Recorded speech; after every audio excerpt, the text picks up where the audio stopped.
Allora, eccoci qua. Abbiamo parlato appunto dell'importanza del trapianto, le patologie, lei mi ha parlato del keratocono, poi della sindrome di Fuchs, che è un'altra questione. Qualche cos'altro, qualche patologia degenerativa, anche di carattere ereditario, per la quale l'intervento di trapianto di cornea è importante? Allora, abbiamo imparato una cosa in questo quarto di secolo ormai, perché insomma sono 25 anni di questo millennio, che esistono tutta una serie di malattie, rispondo forse al contrario, in cui è importante non fare il trapianto, ed è stata una grande conquista.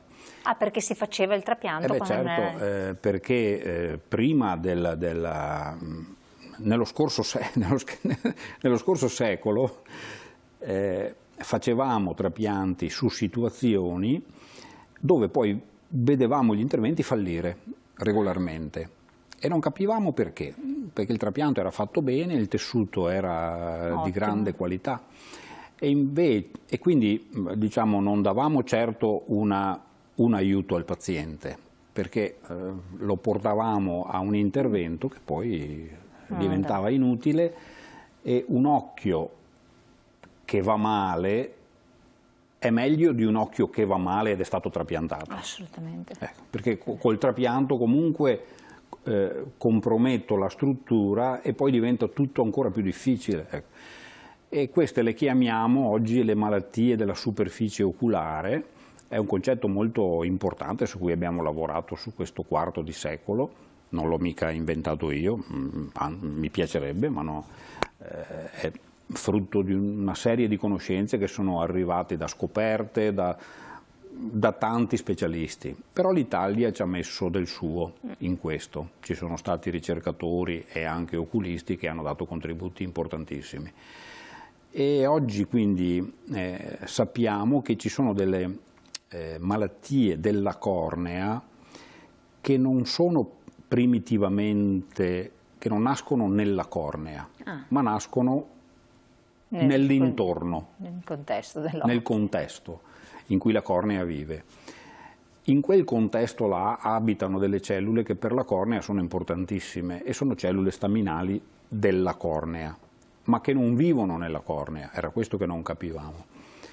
E adesso sappiamo che quando non abbiamo quelle cellule là, se stanno male, se sono troppo poche o se non ci sono più, è assolutamente sconsigliato fare il trapianto di cornea. Addirittura? Ma bisogna usare altre terapie. Allora, se la situazione è monolaterale è anche possibile prendere delle cellule staminali dall'occhio sano e mettere nell'occhio malato. Questo si verifica in situazioni acquisite, in traumi professionali. Il paziente tipico è l'ustionato da calce nel lavoro, lo schizzo di sostanza chimica, potrebbe essere anche il trauma più raramente, comunque situazioni di questo genere. Però ci sono invece situazioni bilaterali dove siamo ancora a corto di terapie, perché dovremmo trovare una cellula staminale compatibile, che faccia il lavoro della cornea in entrambi gli occhi e che non sia rigettata. E questo è l'altro aspetto. Che è un altro aspetto fondamentale. Il rigetto dell'organo, questo è sempre stato un po' il terrore dei medici e anche dei pazienti che devono sottoporsi all'intervento. Sì, ma insomma nel nostro campo... Nel vostro caso com'è? Nel nostro campo noi abbiamo almeno due grandi vantaggi. Primo, il rigetto lo vediamo, non abbiamo bisogno di fare esami. Cioè, nel senso? Qualsiasi chirurgo che fa trapianti riconosce un rigetto in 10 secondi guardando il paziente alla lampada a fessura.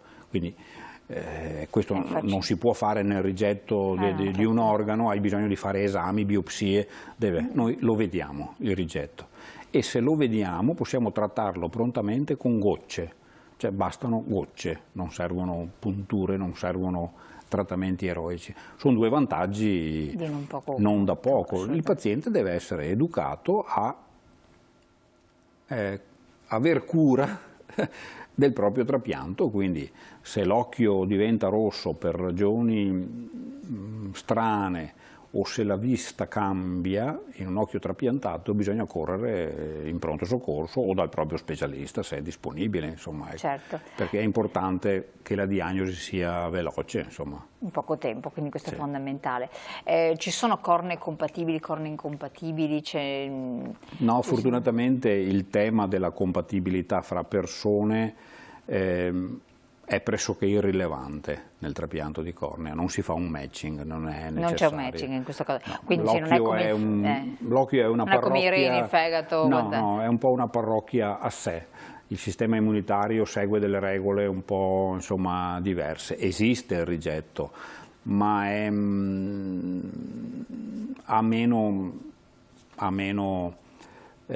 influente, ecco, sul decorso. Quindi Soprattutto con i nuovi trapianti, mi perdoni, ecco, che sono più selettivi. Sono precisi e vengono fatti quando può essere necessario proprio il trapianto, Sì. che quindi questa è l'altra cosa importantissima. Sì, esatto.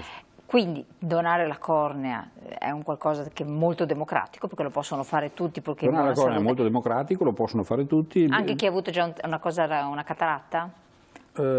Se ha la cataratta sì, se ha l'ha già fatto l'intervento di cataratta preferiamo di no. Perché? Perché comunque l'intervento di cataratta porta qualche alterazione degenerativa alla cornea che al paziente non dà nessun problema, ma se io poi quella cornea la devo trapiantare, devo mettere un tessuto eccellente.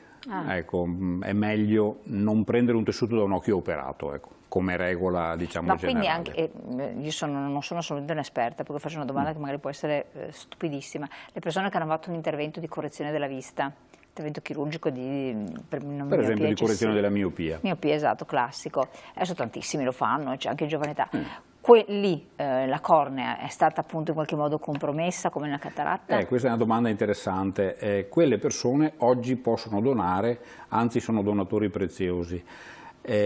Una volta, quando c'era un solo tipo di trapianto, non potevamo usarle quelle cornee, perché sono cornee che sono state modificate.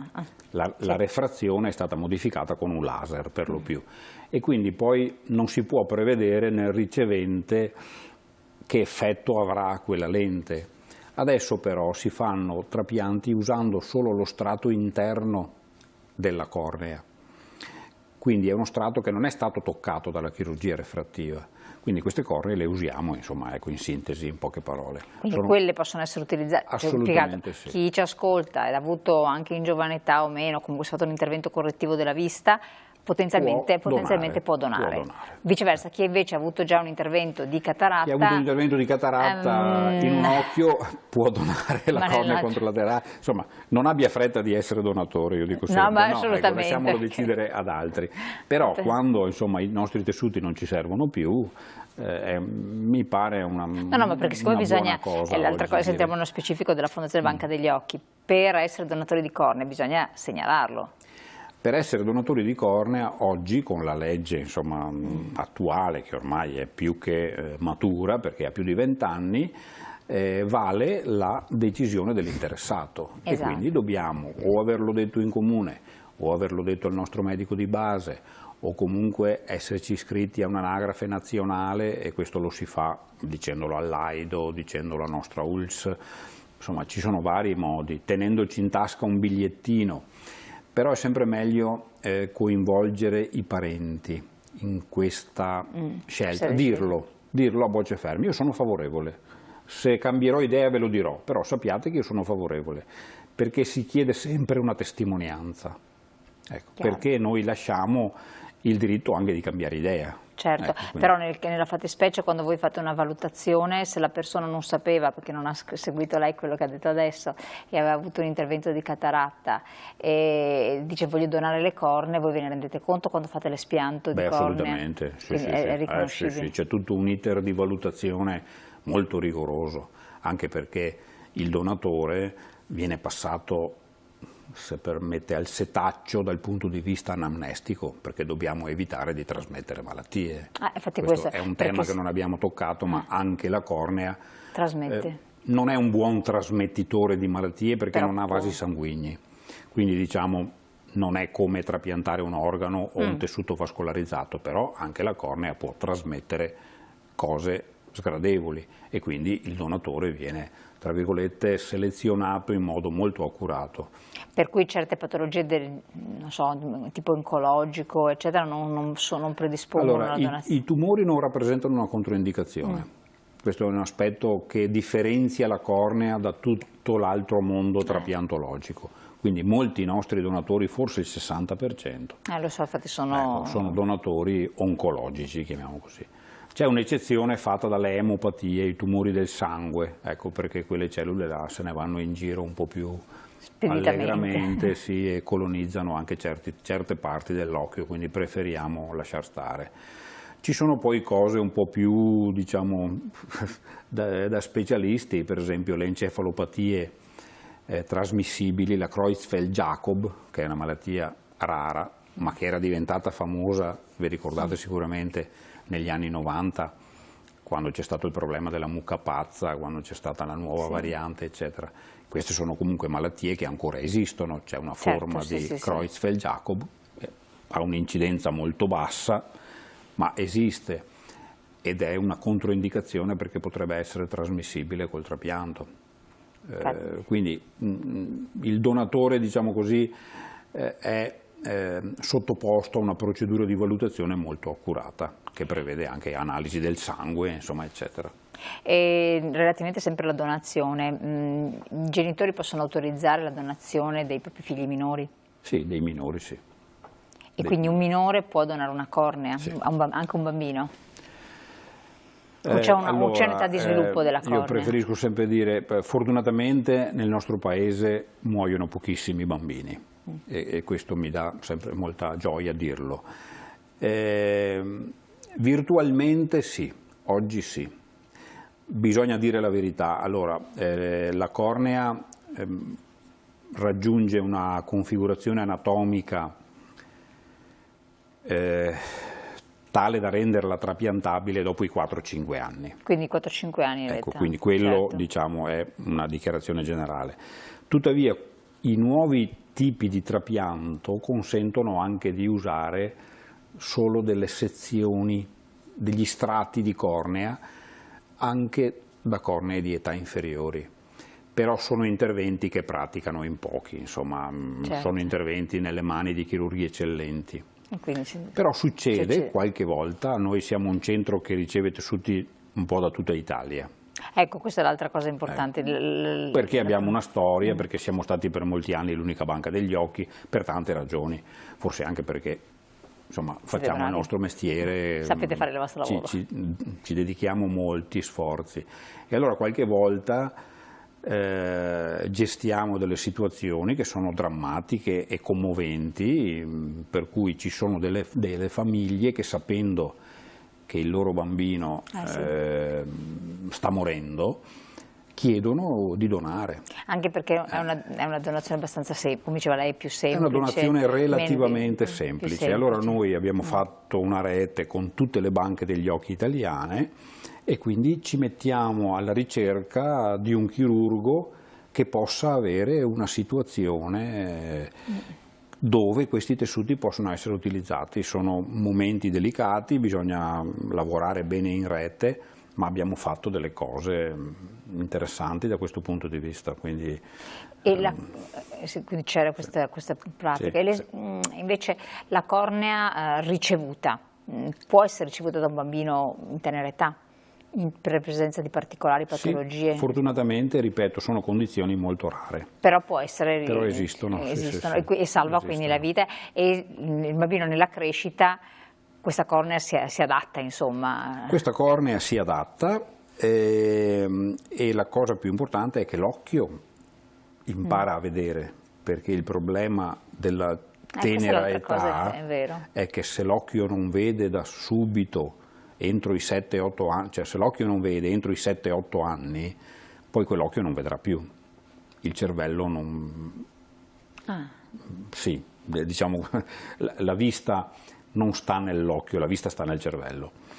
Il cervello con due occhi deve costruire un'immagine. Se per qualche ragione un occhio funziona meno dell'altro o non guarda la stessa cosa, per esempio le persone strabiche, perché vengono operate da bambini? perché gli occhi devono guardare la stessa cosa, nella stessa direzione. Certo. Non siamo fatti noi come i cavalli che guardano Sì, due sì, porzioni di mondo diverse, noi dobbiamo guardare la stessa cosa. Quindi gli occhi devono essere allineati.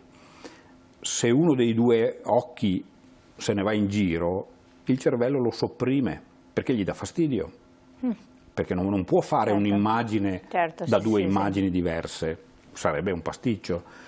E quindi per chi comanda, quindi la centrale, diciamo, operativa, che è la corteccia occipitale, se quell'occhio non fa il suo dovere, entro i 7-8 anni rimarrà pigro. E questa l'ambliopia, quindi l'occhio pigro, che una volta si scopriva, ai miei tempi si scopriva la visita di leva, perché insomma eravamo molto più ignoranti tutti quanti, no? Perché poi si può vivere anche con un occhio solo, non è che... Certo, però averne due è meglio, glielo posso assicurare. Infatti, assolutamente. Specialmente da una certa età in poi, insomma, avere una doppia chance di vista è molto meglio. Assolutamente. La Fondazione, di che cosa si occupa? La Fondazione si occupa quindi di promuovere per quanto possibile la donazione, e questo lo facciamo assieme al Centro regionale per i trapianti, che è, diciamo, un po' la rete organizzativa delle donazioni, e lo facciamo ogni volta che possiamo assieme alle associazioni di volontariato, in primis l'AIDO. Poi abbiamo il laboratorio dove riceviamo queste cornee, che vengono prelevate da un gruppo di nostri medici. Sono medici che fanno un lavoro faticosissimo, perché girano il Veneto e il Friuli. Perché addirittura? Sì. Quindi non è che l'organo viene spiantato, tra cornea viene spiantata, poi spedita con vari modalità? No, andiamo noi, abbiamo liberato gli ospedali da questa incombenza, ed è stata una delle chiavi che hanno risolto il problema nel Veneto. Cioè, in ospedale si ha già poco tempo per i malati, quindi bisogna concentrarsi su quello. Certo. Se c'è una donazione, l'ospedale si occupa del colloquio con i familiari, delle prime fasi di individuazione e selezione del donatore, poi arriviamo noi. E quindi l'ospedale non ha più problemi, il nostro medico fa il prelievo, fa tutti gli accertamenti che servono e riporta i tessuti in sede. E quindi poi abbiamo una centrale operativa. Vengono conservati questi tessuti? Vengono selezionati, preparati per il tipo di intervento. Perché c'è una lista? Abbiamo noi la chiamiamo un'agenda chirurgica, un'agenda di richieste che possibilmente cerchiamo di programmare su base quindicinale, poi ci sono le emergenze, ma insomma, ecco, e quindi noi abbiamo l'organizzazione poi della logistica, che è abbastanza importante, è piuttosto complicata. Noi spediamo cornee in 20 paesi, non so se... Quindi la vostra attività non è legata all'Italia soltanto, ma anche ad altri... Non più. Quindi a tutto il mondo, in Europa, immagino. Europa e fuori Europa, perché lavoriamo molto nel Regno Unito, che ormai non è più Europa, esatto. Anche in Sudafrica, anche insomma in paesi qualche volta. Quindi c'è un archivio, deposito, diciamo, di queste cornee. È una banca. Una vera e propria banca. Caveau. Sì. E quindi, riuscite a sopperire le liste d'attesa, le richieste? Allora, in Veneto, mancano cornee? Allora, il Veneto alimenta 6-7 trapianti su 10 in Italia. Quindi il Veneto non ha problemi, cioè in Veneto il paziente aspetta per i tempi tecnici, che ci sia la sala operatoria e che lo specialista abbia il tempo, quindi non sono tempi lunghi, non esiste più il problema dell'attesa del tessuto. Anche in Italia la situazione è piuttosto buona, non è ideale in tutte le regioni, abbiamo un po' di eterogeneità, ma direi che sono forse più problemi organizzativi. Insomma. Comunque in ogni regione ognuno provvede le sue cornee. Sì. Quindi in Veneto c'è una discreta attrattività, non possiamo negarlo. C'è molta gente che viene da altre regioni a farsi l'intervento, ma perché abbiamo specialisti che sono famosi, che sono bravi, insomma. C'è una però il trapianto può essere fatto anche da altre parti, quindi assolutamente. Però qua c'è la banca, questa è la fondazione, qui c'è tutto, c'è il centro, il nucleo vitale, questo qui. Sì. Benissimo. Un'ultima, una curiosità, qualche cosa, una novità, qualcosa che può aggiungere? Siamo in chiusura. Ma una novità, noi siamo credo una banca atipica perché abbiamo associato alla banca, quindi al CAVO, abbiamo associato anche una struttura clinica dove vediamo i malati, cioè abbiamo tanti chirurghi che oltre a condividere con noi il trapianto ci chiedono un aiuto nella diagnosi, nel follow up, nella terapia, e quindi vediamo tanti pazienti un po' da tutta Italia. E poi abbiamo istituito un laboratorio di ricerca dove andiamo a generare, a pescare le idee per fare meglio quello che facciamo. E quindi anche attività di ricerca che è Sì, importantissima. assolutamente. Comunque rispetto al 2022, questa è una curiosità interessante, sono aumentate le donazioni del 40%, con 1167 tra donatori multitessuto e donatori viventi, per un complessivo di 4.927 tessuti donati, ed è una cosa importantissima. Sono numeri importanti.